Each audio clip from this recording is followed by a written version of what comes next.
හරි පුතේ හැමෝටම ආයුබෝවන්.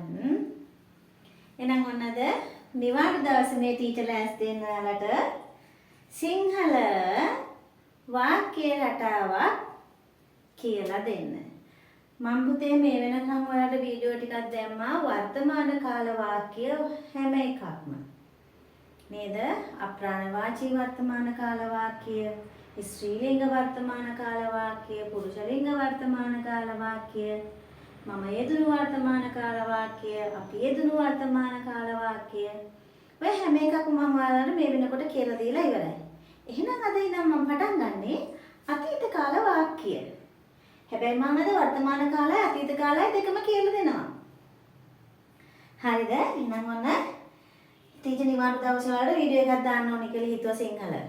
එහෙනම් බලන්න මම උත්තර ලෙස යෙදුණු වර්තමාන කාල හා අතීත කාල වාක්‍ය. මොකද මේ මම උත්තර ලෙස යෙදුණ කියන්නේ පුතේ? ක්‍රියාව කරන්න ඕනේ මම. එහෙනම් ක්‍රියාව කරන කෙනා හැම වෙලාවෙම උක්තව තියන්න ඕනේ කියලා මම කියලා දීලා තියෙනවා. එහෙනම් මම උත්තර ලෙස යෙදුණු වර්තමාන කාල අතීත කාල වාක්‍ය කියන්නේ මයි පුතේ ක්‍රියාපදය කරන්න ඕනේ මම. හරිද? එහෙනම් පළවෙනි වාක්‍ය මම මේ පැත්තේ ලියනවා වර්තමාන කාල වාක්‍ය.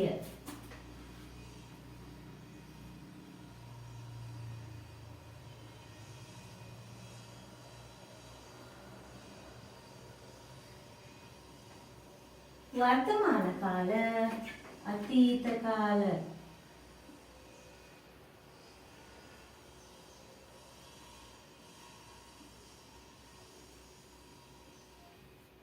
එහෙනම් අතීත කාල කියන්නේ ක්‍රියාපදේ කරලා ඉවරයි.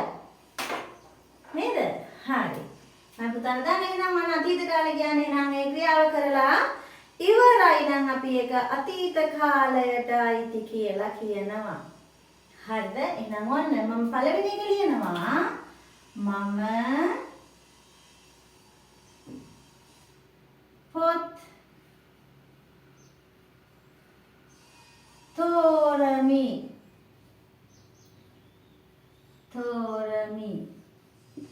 මොකද පුස්තකාලයට ගිහිල්ලා පොත් තෝරනවා නේද? හොඳ පොතක්. දිග වැඩි නිසා මම ඒක ලිව්වේ නැහැ පුස්තකාලයට ගොස් කියලා. එහෙනම් මම පොත් තෝරමි. එහෙනම් ඒක වර්තමාන කාල වාක්‍යය දැන් කරනවා. එහෙනම් අතීත කාල තෝරලා ඉවරයි. තෝරලා අවසන්. කොහොමද ලියන්නේ එහෙනම්? මම පොත් තේරුවෙමි. මම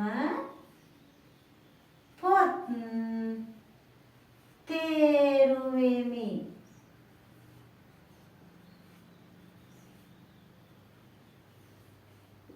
මම පොත් තේරුවෙමි. එහෙනම් තෝරලා ඉවරයි මයි පුතේ පොත. නේද? එහෙනම් ඔන්න වර්තමාන කාල වාක්‍යය මම පොත් තෝරමි. මම පොත් තේරුවෙමි. එහෙනම් අපි දන්නවා මම කිව්වොත් වර්තමාන කාල අතීත කාල වාක්‍ය දෙකේම නියන්නෙන් ඉවර වෙන්න ඕනේ අනිවාර්යෙන්මයි පුතේ. හරිද? එහෙනම් මම පොත් තෝරමි.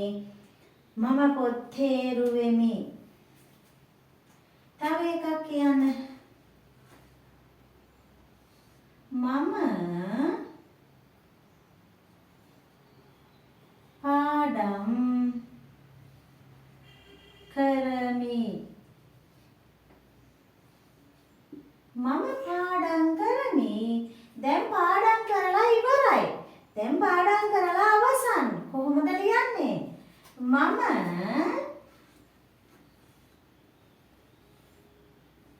පාඩම්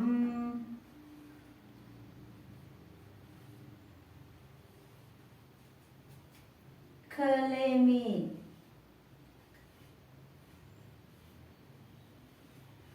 මම පාඩම් කළෙමි. හරිද? සමහර අය ලියනවා මම පාඩම් කරමි කිව්ව නිසා මම පාඩම් කෙරුවෙමි. කෙරුවෙමි එක පුතේ ලිඛිත භාෂාවට ගැලපෙන්නේ නැහැ. එහෙනම් මම පාඩම් කළෙමි. එහෙනම් ඔන්න පාඩම් කරලා අවසන්.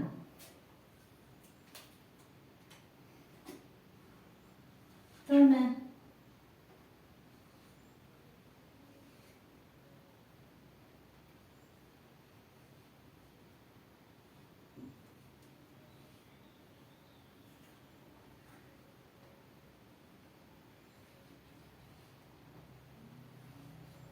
මම ක්‍රීඩා කරමි.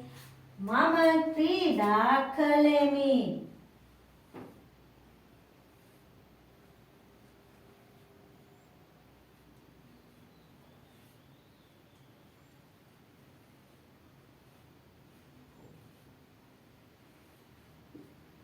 මම ක්‍රීඩා කළෙමි.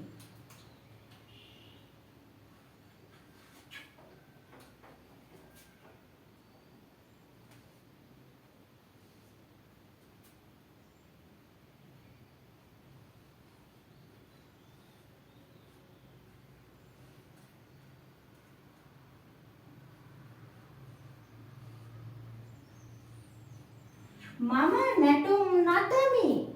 එහෙනම් මම නැටුම් නැටුවෙමි. එහෙනම් නටලා ඉවරයි. එහෙනම් මම නැටුම් නැටුවෙමි.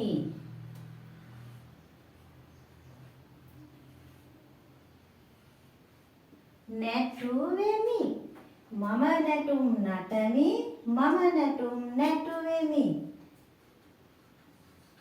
පහ. මම රචනා ලියමි. මම රචනා ලියමි. රචනා ලියලා ඉවරයි. අවසන් නම් මම රචනා ලියුවෙමි.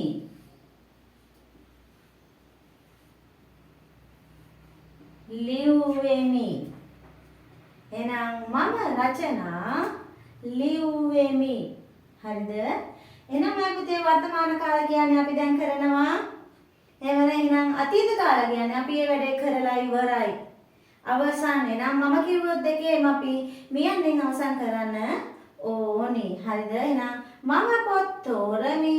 මම පොත් තේරුවෙමි. මම පාඩම් කරමි. මම පාඩම් කළෙමි. මම ක්‍රීඩා කරමි. මම ක්‍රීඩා කළෙමි. මම නැටුම් නටමි. මම නැටුම් නැටුවෙමි. මම රචනා ලියමි. මම රචනා ලියුවෙමි. හරිද? එහෙනම් මෙන්න පහක් ටීචර් අද ලියලා තියෙනවා.